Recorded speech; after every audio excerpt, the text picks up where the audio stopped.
দর্শক শুনছিলেন mercantile bank সংবাদ শিরোনাম, এবারে জানাবো বিস্তারিত। ধীর গতিতে কমছে বন্যার পানি, তবে খাবার ও বিশুদ্ধ পানির সংকটে রয়েছে বানভাসীরা। ছড়িয়ে পড়ছে পানিবাহিত নানা রোগ। ত্রাণের জন্য হাহাকার চলছে প্রত্যন্ত এলাকাগুলোতে। ফেনীর কিছু অংশে বন্যার উন্নতি হলেও ৩ উপজেলায় পানি কমছে ধীর গতিতে। লক্ষ্মীপুরে টানা বৃষ্টিতে আবারও বন্যা পরিস্থিতির অবনতি হচ্ছে। নোয়াখালী, ব্রাহ্মণবাড়িয়া, মৌলভীবাজারে বন্যা পানি নেমে গেলেও দুর্ভোগে দিন পার করছেন এসব জেলার মানুষ। প্রতিনিধিদের পাঠানো তথ্যচিত্রে সৈয়দা সামিয়া তামান্নার রিপোর্ট। দেশের কয়েকটি জেলায় বন্যার পানি কমলেও অবনতি হচ্ছে কিছু জায়গায়। কোথাও পানি নেমে যাওয়ার পর ঘরে ফেরা মানুষের দুর্ভোগ বেড়েছে। ফেনীতে কিছু অংশে উন্নতি হলেও কিছু জায়গায় পানি কমছে ধীরগতিতে। দাগনভূঞা, সোনাগাজী সহ ফেনী সদরে কয়েক লাখ মানুষ এখনও পানিবন্দী আছে। এসব জায়গায় দেখা দিয়েছে বিশুদ্ধ পানি ও চরম খাদ্য সংকট। পরশুরাম, ফুলগাজী ও ছাগলনাইয়ায় আশ্রয়কেন্দ্র থেকে বিধ্বস্ত বাড়িঘরে ফিরছে মানুষ। লক্ষ্মীপুরে রাত থেকে টানা বৃষ্টিতে বন্যা পরিস্থিতির আবারও অবনতি হয়েছে। বন্যার পানিতে তলিয়ে গেছে বিস্তীর্ণ জনপদ, ফসলি জমিসহ ব্যবসা প্রতিষ্ঠান। জেলার ৫ উপজেলায় পানিবন্দী আছে ৮ লাখ মানুষ। কুমিল্লায় বন্যার পানিতে এখনও প্লাবিত হচ্ছে নতুন নতুন এলাকা। পানিবন্দী আছে ১০,৫০,০০০ মানুষ। পানি কমলেও কিন্তু আমাদের দুর্ভোগ কমে নাই। এখনো কিন্তু আমরা পানির নিচেই বসবাস করতেছি, আশ্রয়কেন্দ্রে বসবাস করতেছি। আর ত্রাণের যে বিষয়টা, এখনো কিন্তু আমরা ত্রাণ সামগ্রী পাইতেছি। নোয়াখালীতে গেল ২৪ ঘন্টায় বন্যা পরিস্থিতির কোথাও উন্নতি হলেও অবনতি হয়েছে জেলা শহর, মাইজদি সহ সদর উপজেলায়। এসব জায়গায় বেড়েছে ত্রাণের জন্য হাহাকার। বাসিন্দা, আমার ঘরের ভিতরে ৪ ফুট পানি আছে, আমরা এই পর্যন্ত কোনো ত্রাণ পাইতেছি না। আমার বাড়িতে ১ কোমর পানি, ঘরের পরিস্থিতি খারাপ, মহিলারা খুব কষ্ট করতেছে। কোনো ফান্ড সরকারিভাবে কোনো ফান্ড পাওয়া যায়নি। ব্রাহ্মণবাড়িয়ায় পানি কমতে থাকায় ভেসে উঠছে ক্ষতচিহ্ন। মৌলভীবাজারে মনু, ধলাই সহ সবকটি নদ নদীর পানি বিপদসীমার নিচ দিয়ে প্রবাহিত হচ্ছে। এতে জেলায় বন্যা পরিস্থিতির উন্নতি হয়েছে। টানা বৃষ্টি ও ডাকাতিয়া নদীর পানি বৃদ্ধি পাওয়ায় চাঁদপুরের শাহরাস্তি উপজেলার বন্যার পানিতে প্লাবিত হয়েছে নিম্নাঞ্চল। এতে উপজেলার প্রায় ৫০,০০০ মানুষ পানিবন্দী আছে। কিন্তু এই যে কালাসুর, গড়িমন্ডল আর এই সালাঙ্গা, আমরা এই ৩টা গ্রামে একই অবস্থা। আমরা কোনো প্রাণ সামগ্রী আমরা পাই নাই। যে পানি আটকাই রয়েছে, তো আজ ৮-১০ দিনের বাদ লাগে বৃষ্টি হয়েছে, তোলা কি এই কষ্ট ভোগ করতাম আছি আমরা। অনেক কষ্ট করে রান্না বান্না করতেছি, ওর তো ঘরের ভিতরে পানি ঢুকতে গেছে, তো আমরা কি করবো। সৈয়দা সামিয়া তামান্না, RTV। দর্শক, বন্যা পরিস্থিতি জানাতে লক্ষ্মীপুর থেকে আমাদের সাথে সরাসরি যুক্ত হচ্ছেন সহকর্মী পলাশ সাহা। পলাশ, জানাবেন লক্ষ্মীপুরে এখনো কত মানুষ বা পরিবার পানিবন্দী আছে, আর পানিবাহিত নানা রোগ ছড়িয়ে পড়ছে। এই পানিবাহিত রোগ মোকাবেলায় প্রশাসন আসলে কতটা তৎপর, সবকিছু মিলিয়ে আমাদের সামনে একটু তুলে ধরবেন।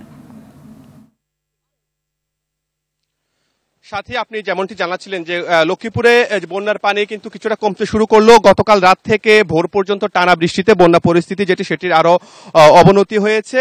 টানা বৃষ্টিতে কিন্তু তলিয়ে গেছে লক্ষ্মীপুরের যে বসত বাড়ি, ফসলি ক্ষেত এবং যে অন্যান্য যে বীজতলা রয়েছে এবং বহু ব্যবসা প্রতিষ্ঠান সেটি কিন্তু এই বন্যার পানিতে ডুবে গেছে। এছাড়া লক্ষ্মীপুরের যে 5টি উপজেলার প্রায় 58টি ইউনিয়নে কিন্তু বন্যার পানি ঢুকে গেছে এবং নতুন করে কিন্তু যে এলাকাগুলো রয়েছে সেগুলো প্লাবিত হচ্ছে।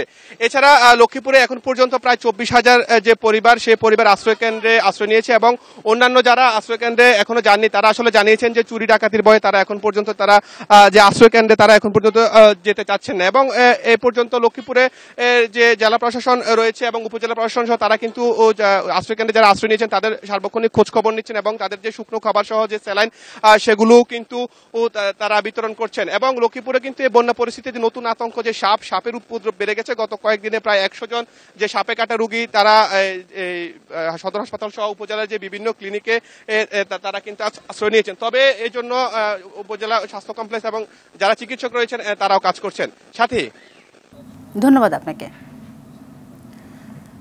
দর্শক, আমরা এখন জেনে নিব নোয়াখালীর পরিস্থিতি। বন্যা দুর্গত এলাকায় ত্রাণ সহায়তা বিষয়ে জানাতে নোয়াখালী থেকে আমাদের সাথে যুক্ত হচ্ছেন সহকর্মী গিয়াসউদ্দিন রনি। রনি, জানাবেন ত্রাণের তো কোনো ঘাটতি নেই, তারপরও বিতরণের সমন্বয়হীনতা কেন? আর আরেকটি বিষয় তুলে ধরবেন যে যারা বন্যা দুর্গত আছেন তাদের একটা অভিযোগ এসেছে যে শহর অঞ্চলে যারা আছে তারা ত্রাণ পাচ্ছে, কিন্তু প্রত্যন্ত অঞ্চলগুলোতে ত্রাণ ঠিকমতো পৌঁছচ্ছে না। সেই বিষয়ে আপনার কাছে কি তথ্য আছে?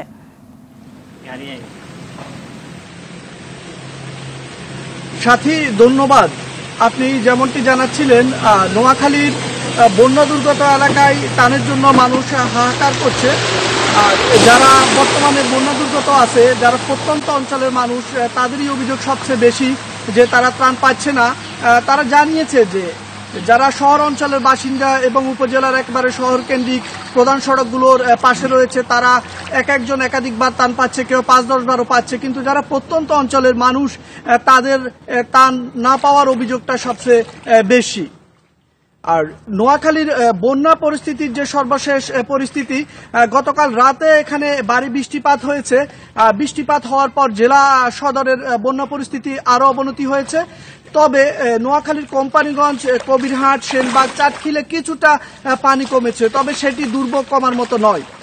তবে স্থানীয়রা যারা জানিয়েছেন যে তারা অভিযোগ করেছেন যে জেলা প্রশাসন যে সমন্বয়হীনতা রয়েছে, সেটি যদি তারা সমন্বয় করে, যে যারা স্থানীয়ভাবে, ব্যক্তিগতভাবে এবং সামাজিক সংগঠনের পক্ষ থেকে ত্রাণ দিবে, তারা যদি জেলা প্রশাসনের সাথে যোগাযোগ করে ত্রাণ দেয়, তাহলে কিন্তু ত্রাণ না পাওয়ার যে অভিযোগ, ত্রাণের যে সংকট, সেটি কিন্তু কমে যেতে পারে। জেলা বা অফিস জানিয়েছে যে গত ২৪ ঘন্টায় নোয়াখালীতে ৭২ মিলিমিটার বৃষ্টিপাত রেকর্ড করা হয়েছে এবং সাগরে নতুন করে লঘুচাপ সৃষ্টি হওয়ায় কিন্তু আগামী ২৪ ঘন্টাতেও কিন্তু ভারী বৃষ্টিপাত হওয়ার সম্ভাবনা দেখা দিয়েছে। সাথী, এ ছিল আমার কাছে নোয়াখালীর বন্যা পরিস্থিতি নিয়ে সর্বশেষ। ধন্যবাদ। বন্যার সার্বিক পরিস্থিতির উন্নতি হচ্ছে, তবে জলাবদ্ধতা ও বৃষ্টির কারণে লক্ষ্মীপুরে বন্যা পরিস্থিতি স্বাভাবিক হতে সময় লাগবে। সকালে বন্যা পূর্বাভাস ও সতর্কীকরণ কেন্দ্রের নির্বাহী প্রকৌশলী সর্দার উদয় রায়হান জানান, পদ্মা, যমুনা, গঙ্গাসহ প্রায় সব নদীর পানি বিপদসীমার নিচে অবস্থান করছে। স্থিতিশীল আছে গোমতীর পানিও, তাই নতুন করে বন্যা পরিস্থিতি অবনতি হবার শঙ্কা নেই।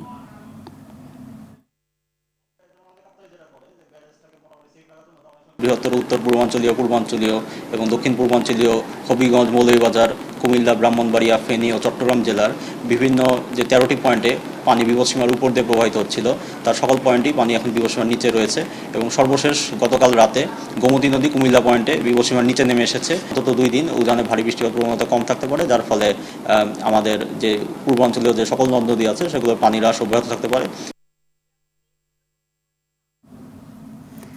ঢাকা চট্টগ্রাম মহাসড়কে চট্টগ্রামমুখী লেনে ১৮ কিলোমিটার এলাকা জুড়ে তীব্র যানজট সৃষ্টি হয়েছে।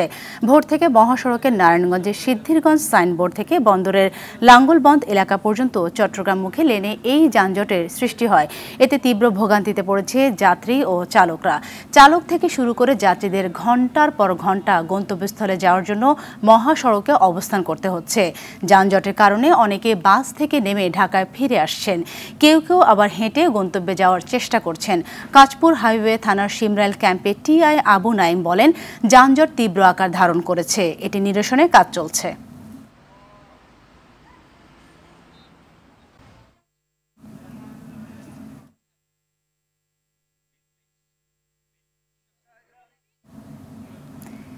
কিছুদিন আগে নিষিদ্ধ জামায়াত শিবির রাজনীতিতে আবারও বৈধ হতে যাচ্ছে।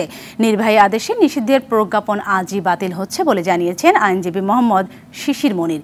তিনি বলেন, রাষ্ট্রের সকল গোয়েন্দা সংস্থার প্রতিবেদনের ভিত্তিতে এই সিদ্ধান্ত নিয়েছে অন্তর্বর্তীকালীন সরকার। অন্যদিকে আগামী সপ্তাহে জামায়াতের নিবন্ধন বাতিলের রায়ের বিরুদ্ধে রিভিউ করা হবে বলেও জানান তিনি। অধরা ইয়াসমিনের সহায়তায় রিপোর্ট করছেন সুফিয়ান ফারাবি। দীর্ঘদিন রাজনীতিতে কোণঠাসা হয়ে থাকা সংগঠন জামায়াতের নিবন্ধন বাতিল করে নিষিদ্ধ ঘোষণা করে আওয়ামী লীগ সরকার। ক্ষমতা হারানোর 4 দিন আগে নির্বাহী আদেশে নিষিদ্ধ হওয়া সংগঠনটির বিরুদ্ধে হাসিনা সরকারের সেই প্রজ্ঞাপন প্রত্যাহার করে নিয়েছে ডক্টর ইউনূস নেতৃত্বাধীন অন্তর্বর্তীকালীন সরকার। বাংলাদেশ জামায়াতে ইসলামীর সেক্রেটারি জেনারেল জনাব গোলাম পরোয়ারের স্বাক্ষরে একটি দরখাস্ত দায়ের করা হয় মাননীয় সচিব স্বরাষ্ট্র মন্ত্রণালয়ে বরাবরে। এই দরখাস্ত পাওয়ার পরে তারা গোয়েন্দা রিপোর্ট কল করেন। এই গোয়েন্দা রিপোর্টের মধ্যে বাংলাদেশের প্রতিষ্ঠিত সবগুলো গোয়েন্দা রিপোর্টে সেপারেট রিপোর্ট কল করা হয়। প্রত্যেকেই সেপারেট রিপোর্ট দায়ের করেন। তারপরে একটি রিভিউ প্যানেল গঠন করা হয়। রিভিউ প্যানেলের সিদ্ধান্ত নেওয়া হয় যে যেহেতু কোনো কার্যকারণ খুঁজে পায়নি কেন নিষিদ্ধ করা হয়েছিল, সেই জন্য তারা এই নিষিদ্ধের আদেশ বাতিলের জন্য সুপারিশ করেন। এরই প্রেক্ষিতে মাননীয় স্বরাষ্ট্র উপদেষ্টা, মাননীয় প্রধান উপদেষ্টা এবং আইন উপদেষ্টার সকলের সম্মতিতে এই সিদ্ধান্ত গৃহীত হয় যে অতীতের এই যে নিষিদ্ধকরণ সার্কুলারটি ছিল এটিকে বাতিল বলে ঘোষণা করা হয়। অন্যদিকে আদালতের আদেশে নিবন্ধন হারানো দলটি আগামী সপ্তাহে জামাতের নিবন্ধন বাতিলের রায়ের বিরুদ্ধে রিভিউ করবে বলে জানিয়েছেন এই আইনজীবী। আইনের প্রত্যেকটি ধারা উপধারা ফলো করে এই কাজ করা হয়েছে। আমরাও চেয়েছি আইনের কোনো ব্যত্যয় যেন না হয়। তবে সরকারিভাবে এখনো কোনো গণমাধ্যমে প্রজ্ঞাপন বাতিলের বিষয়টি নিশ্চিত করা হয়নি। সুফিয়ান ফারাবি, RTV, ঢাকা। অবসরপ্রাপ্ত প্রধান বিচারপতি ABM খায়রুল হকের বিরুদ্ধে মামলা হয়েছে। বেআইনি ও বিদ্বেষমূলক এবং অসত্য ও জালিয়াতিমূলক রায় সৃষ্টির অভিযোগে গেল রাতে শাহবাগ থানায় এ মামলা করেন আইনজীবী মুজাহিদুল ইসলাম শাহিন। এছাড়াও সাবেক 3 প্রধান বিচারপতি সহ আপিল বিভাগের 7 বিচারপতির বিরুদ্ধে আদালত অবমাননার মামলা করেছেন সুপ্রিম কোর্টের আরেক আইনজীবী ডক্টর ইউনুস আলী আকন্দ। খান আলমিনের রিপোর্টে দেখব বিস্তারিত। বিচারক হিসেবে দুর্নীতিমূলক, বিদ্বেষাত্মক এবং বেআইনিভাবে রায় দেওয়াসহ অসত্য ও জালিয়াতিমূলক রায় সৃষ্টি করার অভিযোগে সাবেক প্রধান বিচারপতি ABM খায়রুল হকের বিরুদ্ধে মামলা হয়েছে। রাজধানীর শাহবাগ থানায় সুপ্রিম কোর্টের আইনজীবী মুজাহিদুল ইসলাম শাহিন এ মামলা করেন। আইনজীবী দাবি করেন, খায়রুল হক সাবেক প্রধানমন্ত্রী শেখ হাসিনাকে খুশি করতে তত্ত্বাবধায়ক সরকার ব্যবস্থা বাতিল করে রায় দেন। আর তখন থেকে দেশে গণতান্ত্রিক ও রাজনৈতিক সংকট শুরু হয়। তিনি যখন প্রধান বিচারপতি ছিলেন তখন ত্রয়োদশ সংশোধনী বাতিল করে তত্ত্বাবধায়ক সরকার উনি বাতিল করেছেন। সেই বাতিলের রায় উনি যখন বিচারপতি ছিলেন একটা শর্ট অর্ডার দিয়েছেন। সেখানে বলছেন যে 11তম এবং দ্বাদশ যে আছে ইলেকশন হবে সামনে, সেই দুইটা ইলেকশন এই সংশোধনের অধীনে হতে পারে। কিন্তু পরবর্তীতে তিনি তার বিচারপতি পদ থেকে অবসরে যাওয়ার পরে তিনি 16 মাস পরে রায় এসে সেই রায় পরিবর্তন করেছেন। সুতরাং এইটা দণ্ডবিধির 219 ধারা এবং 466 ধারায় একটি সুনির্দিষ্ট অপরাধ। গত 26 আগস্ট নারায়ণগঞ্জ তার বিরুদ্ধে সংবিধানের ত্রয়োদশ সংশোধনী বাতিলের রায় পরিবর্তন ও জালিয়াতির অভিযোগে আরেকটি মামলা হয়েছে। তার বিরুদ্ধে ব্যবস্থা নিতে সরকারকে আইনি নোটিশ দিয়েছে সুপ্রিম কোর্টের আইনজীবী ফাউজিয়া করিম ফিরোজ। নোটিশে তত্ত্বাবধায়ক সরকার ব্যবস্থা বাতিল করে দেশে অস্থিতিশীল পরিস্থিতি সৃষ্টির দায়ে তার বিরুদ্ধে ব্যবস্থা গ্রহণের দাবি জানানো হয়। এদিকে সাবেক 3 প্রধান বিচারপতি সৈয়দ মাহমুদ হোসেন, হাসান ফয়েজ সিদ্দিকী ও ওবায়দুল হাসান সহ আপিল বিভাগের সাবেক 4 বিচারপতি সৈয়দ ইমান আলী, মির্জা হুসাইন হায়দার, আবু বকর সিদ্দিকী ও মোহাম্মদ নুরুজ্জামানের বিরুদ্ধে আদালত অবমাননার মামলা করেছেন সুপ্রিম কোর্টের আইনজীবী ইউনুস আলী আকন্দ। হাইকোর্টের সংশ্লিষ্ট শাখায় এই মামলা করেন তিনি। 1926 সালের যে আইন কন্টেম্পট অফ কোর্ট, হাইকোর্ট যদি রায় দেয় সেই রায়ের বিরুদ্ধে আপিল সরাসরি আপিল করা যায়, কিন্তু আপিল বিভাগ সোমোটো রুল দিয়ে সেই আমার যে আপিল করার রাইট সংবিধানের 103 অনুচ্ছেদ অনুযায়ী সরাসরি আপিল করার যে রাইট, সেই রাইটটাকেও খর্ব করেছে। অভিযোগে বলা হয়েছে 2020 সালের 27 সেপ্টেম্বর সৈয়দ মাহমুদ হোসেনের নেতৃত্বাধীন এই 7 বিচারপতির আপিল বেঞ্চ ক্ষমতার অপব্যবহার করে শুনানির সুযোগ না দিয়ে ইউনুস আলী আকন্দকে 3 মাসের জন্য মামলা পরিচালনার উপর নিষেধাজ্ঞা দেয়। খান আলামিন, RTV, ঢাকা। বৈষম্য বিরোধী ছাত্র আন্দোলনে হত্যাকাণ্ড ও সহিংসতার ঘটনায় তৎকালীন আওয়ামী লীগ সরকারে গঠিত 3 সদস্যের তদন্ত কমিশন বাতিল করা হয়েছে। বুধবার ওই তদন্ত কমিশন বাতিল করে প্রজ্ঞাপন জারি করে মন্ত্রিপরিষদ বিভাগ। গেল 1 আগস্ট গঠন করা এ কমিশনের প্রধান ছিলেন হাইকোর্ট বিভাগের বিচারপতি খন্দকার দিলুরুজ্জামান। সদস্য ছিলেন হাইকোর্ট বিভাগের বিচারপতি KM জাহিদ সারোয়ার ও বিচারপতি মোহাম্মদ শওকত আলী চৌধুরী। কমিশনকে গেল 16 থেকে 21 জুলাই পর্যন্ত নিহতদের মৃত্যুর জন্য দায়ী ব্যক্তিদের খুঁজে বের করা সহ সহিংসতা ও সন্ত্রাসী কর্মকাণ্ডে জড়িতদের চিহ্নিত করতে নির্দেশ দেওয়া হয়েছিল।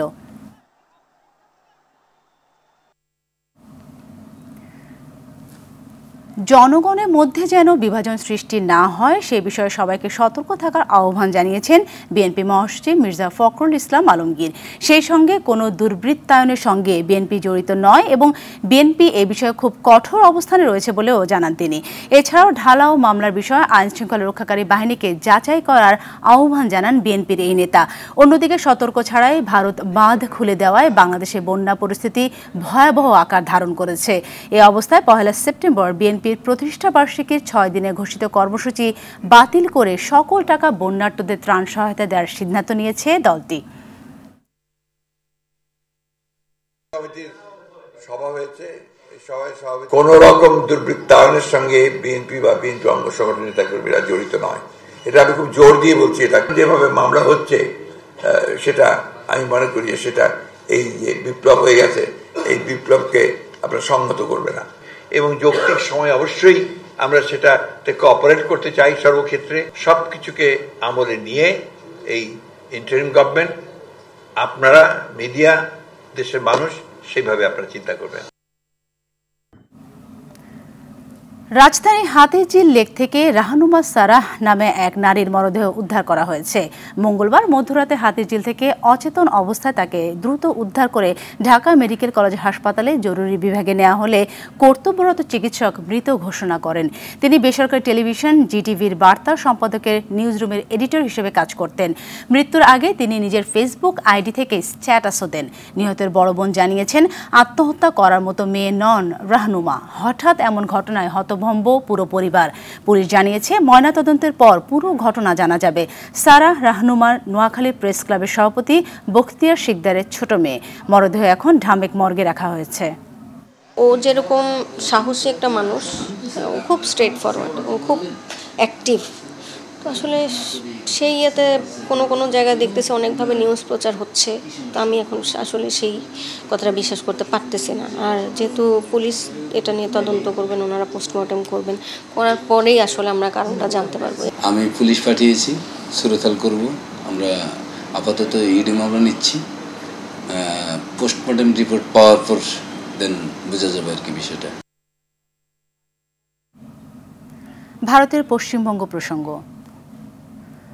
কলকাতায় আরজিকর হাসপাতালে চিকিৎসককে ধর্ষণ ও হত্যাকাণ্ডের ঘটনায় পশ্চিমবঙ্গে চলছে 12 ঘন্টার বাংলা বন্ধ কর্মসূচি।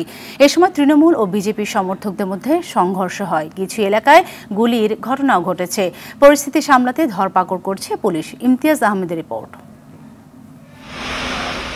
কলকাতার আরজিকর হাসপাতালে নারী চিকিৎসককে ধর্ষণ ও হত্যার প্রতিবাদে মঙ্গলবারের নবান্ন অভিযান কর্মসূচিতে বিক্ষোভকারীদের ওপর পুলিশের লাঠিপেটার ঘটনায় বিজেপির ডাকে ভারতের পশ্চিমবঙ্গে চলছে 12 ঘন্টার বাংলা বন্ধ কর্মসূচি।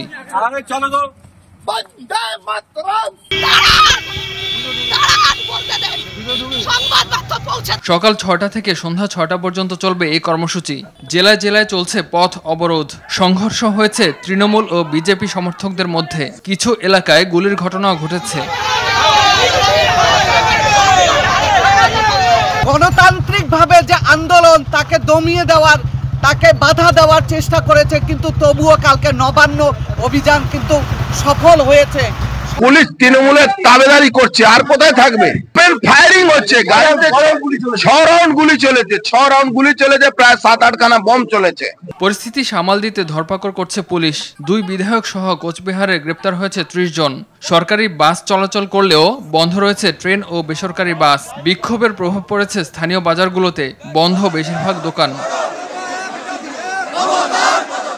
মঙ্গলবার পশ্চিমবঙ্গ ছাত্র সমাজের ডাকে রাজ্যের মুখ্যমন্ত্রী মমতা বন্দ্যোপাধ্যায়ের পদত্যাগ দাবি করে কলকাতায় হওয়া বিক্ষোভে রাজ্য সচিবালয় অভিমুখে যাওয়ার চেষ্টা করলে বিক্ষোভকারীদের ছত্রভঙ্গ করে দেয় পুলিশ। এ সময় পুলিশের সঙ্গে সংঘর্ষে জড়ায় বিক্ষোভকারীরা।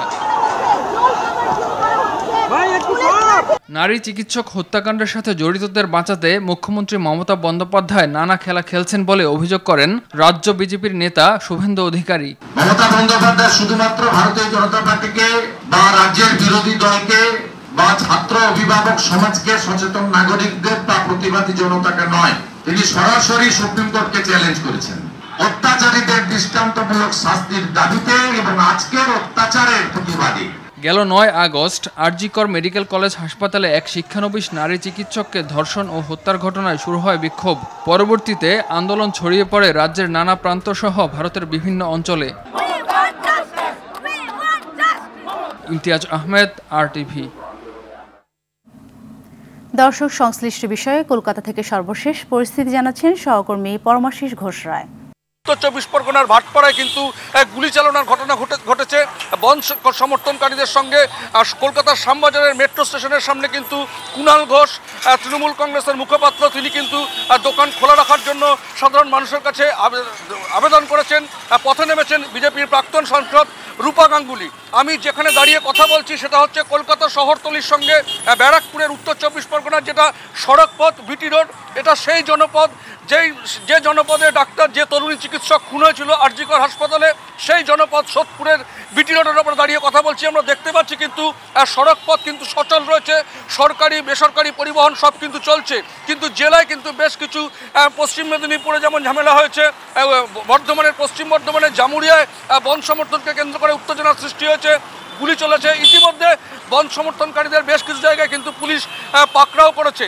সকাল থেকে কিন্তু বিভিন্ন জায়গায় উত্তেজনা ছড়িয়ে থাকলেও কলকাতা মহানগরীর মফস্বলের যে শহর বিটি রোড এবং বিভিন্ন বড় রাস্তা যেটা সড়ক পথগুলি কিন্তু সচল রয়েছে। সরকারি বাস যেমন নেমেছে রাস্তায়, নেমেছে কিন্তু বেসরকারি যানবাহন পরিবহনও। যদিও কলকাতা হাইকোর্টে কিন্তু আজকের এই বন্ধের বিরোধিতা একটি মামলা হয়েছিল, সেই মামলা ইতিমধ্যে খারিজ হয়েছে। আমরা জানি যে গতকাল পশ্চিমবঙ্গ সরকারের যে সচিবালয় নবান্ন সেটা অভিযানের ডাক দিয়েছিল। সেই অভিযান যারা করেছিলেন সেটা হচ্ছে ছাত্র যুব সমাজ এবং যৌথ সংগ্রামী মঞ্চ। সেখানে প্রায় 220 জনকে আটক করা হয়েছিল। সেই আটকের প্রতিবাদেই কিন্তু আজকে এই বন্ধে সামিল হয়েছেন ভারতীয় জনতা পার্টি বিজেপি। কলকাতা থেকে জানাচ্ছিলেন পরমাশিস ঘোষ রায়। দর্শক, সচিবালয়ে জামায়াতের নিবন্ধন নিয়ে কথা বলছেন আইন উপদেষ্টা, সরাসরি চলে যাচ্ছে সেখানে। তার মানে তো তাদের বদমতলব ছিল, 15 বছর তারা ক্ষমতায় ছিল, তাদেরই সহযোগী সংগঠন বিভিন্ন মহল থেকে তারা এই ধরনের দাবি তুলেছে। আবার আমরা অতীতে দেখেছি আওয়ামী লীগ জামাতকে সাথে নিয়ে 1986 ইলেকশনে গেছে, 1988 সংসদে একসাথে পদত্যাগ করেছে। একসাথে পদত্যাগ করার পর একসাথে প্রয়াত মতিউর রহমান নিজামী সাহেবের সাথে আওয়ামী লীগের সভানেত্রী সাংবাদিক সম্মেলন করেছেন। বলেছেন উনি শুধু আওয়ামী লীগের লিডার না, উনি সকল বিরোধী দলের নেতা। পরবর্তীকালে জামাত যখন প্রেসিডেন্সিয়াল নির্বাচনে জয়লাভ করার জন্য আওয়ামী লীগের পদপ্রার্থী জামাতের আমির গোলাম আজমের কাছে দোয়া চাওয়ার জন্য গিয়েছেন। 1996 আন্দোলনে জামাতকে নিয়ে অংশ নিয়েছেন। আমরা সর্বশেষ নির্বাচনীয় পত্রপত্রিকায় রিপোর্ট পাচ্ছিলাম যে জামাতকে ইলেকশনে আনার একটা প্রক্রিয়া চলছে। তো তারপরে যখন আওয়ামী লীগের বিভিন্ন মহল থেকে এই ধরনের দাবি করা হতো এবং আওয়ামী লীগ যখন আবার এই দাবিটা পূরণ না করতো, আমার পার্সোনাল ওপিনিয়ন হচ্ছে এটা আওয়ামী লীগ জামাতকে চাপে রেখে তাদের কথা মতো চলতে বাধ্য করার একটা প্রক্রিয়া হিসেবে নিয়েছিল। আওয়ামী লীগের রাষ্ট্রীয় ক্ষমতায় দোর্দণ্ড প্রতাপে ছিল, কখনোই নিষিদ্ধ করে নাই। যখন ছাত্র জনতার বিপ্লবে যখন আওয়ামী লীগের প্রায় পরাজিত এবং পরাভূত হওয়ার মতো অবস্থা হয়েছে, তখন আপনার এই পুরা বিপ্লবটাকে, পুরা অভ্যুত্থানটাকে সন্ত্রাসী কর্মকাণ্ড আখ্যায়িত করে অবাধে দমন নিপীড়ন চালানোর একটা পর্যায়ে জামাতকে নিষিদ্ধ করেছে। সেটা তো কোনো নীতিগত অবস্থান হতে পারে না। স্যার, আমি একটা প্রশ্ন করতে চাই। স্যার, যে অবস্থায় ছাত্র জনতার দর্শক, জামায়াতের নিবন্ধন নিয়ে সচিবালয় থেকে কথা বলছিলেন আইন উপদেষ্টা, দেখছিলাম তার বক্তব্যের অংশবিশেষ। সিলেট ওসমানী বিমানবন্দরে একটি স্বর্ণের বড় চালান জব্দ করা হয়েছে। এ সময় এক প্রবাসীকে আটক করা হয়েছে। বুধবার সকাল 8টার দিকে দুবাইয়ের শারজা এয়ারপোর্ট থেকে আসা বাংলাদেশ বিমানের ফ্লাইট BG252 এর একজন যাত্রীর 2টি লাগেজ তল্লাশি করে 105টি স্বর্ণের বার জব্দ করা হয়। বিষয়টি নিশ্চিত করেন সিলেট ওসমানী বিমানবন্দরের ম্যানেজার হাফিজ উদ্দিন আহমেদ। দুপুরে এ বিষয়ে সংবাদ সম্মেলন করে বিস্তারিত কথা জানানোর কথা রয়েছে।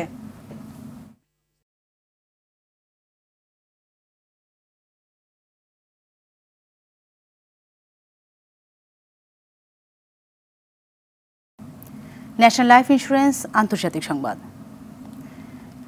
ভূমধ্যসাগরে পৃথক 3টি অভিযানে 30 বাংলাদেশি সহ 182 জন অভিবাসন প্রত্যাশীকে উদ্ধার করা হয়েছে। সোমবার ভ্যাটিকান নিউজে এ তথ্য জানিয়েছে। প্রতিবেদনে বলা হয়েছে, স্থানীয় সময় শনি ও রোববার অভিবাসন প্রত্যাশীদের উদ্ধারে পৃথক অভিযান পরিচালনা করে উদ্ধারকারী জাহাজ মারিও ইওনিও। অভিবাসন প্রত্যাশীদের বহনকারী কাঠের নৌকাগুলো সাগরে ঝুঁকিপূর্ণ অবস্থায় ভাসছিল। বিষয়টি নজরে আসে উদ্ধারকারী জাহাজ মারিও ইওনিওর। বিষয়টি ইতালির কোস্টগার্ডকে অবহিত করা হয়। পরে কোস্টগার্ড সদস্যরা এসে তাদের উদ্ধার করে। অভিবাসন প্রত্যাশীরা বেশিরভাগই উত্তর আফ্রিকার বিভিন্ন দেশের নাগরিক। তবে রোববারের অভিযানে উদ্ধার হওয়া অভিবাসন প্রত্যাশীদের মধ্যে 30 বাংলাদেশি, 26 জন সিরীয় ও 6 জন পাকিস্তানি নাগরিক। তাদের ইতালির সিসিলির পোৎসালো বন্দরে নামানোর নির্দেশ দিয়েছে কর্তৃপক্ষ।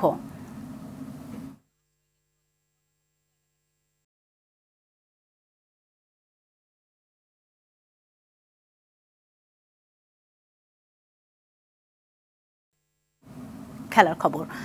সাফ অনূর্ধ্ব 20 চ্যাম্পিয়নশিপের ফাইনালে আজ স্বাগতিক নেপালের মুখোমুখি হবে বাংলাদেশ। ললিতপুর আনফা কমপ্লেক্সে ম্যাচটি শুরু হবে বাংলাদেশ সময় দুপুর 2:45টায়।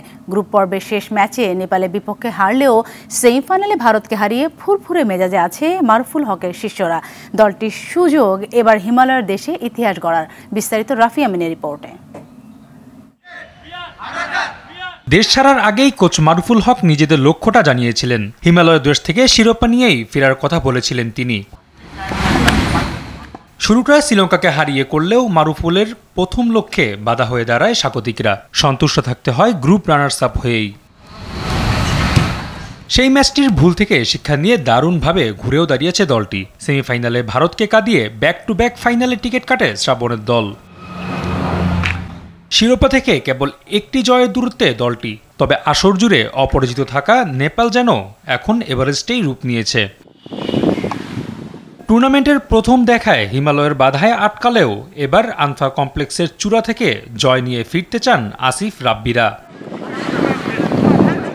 ফলে অপেক্ষা এখন হিমালয়ের দেশ থেকে আরও একটি শিরোপা নিয়ে ঘরে ফেরার। এর আগে 2022 সালে দেশটি থেকেই নারী সাফ চ্যাম্পিয়নশিপের মুকুট নিয়ে ঘরে ফিরেছিল বাংলাদেশের নারীরা। রাফি আমিন, RTV।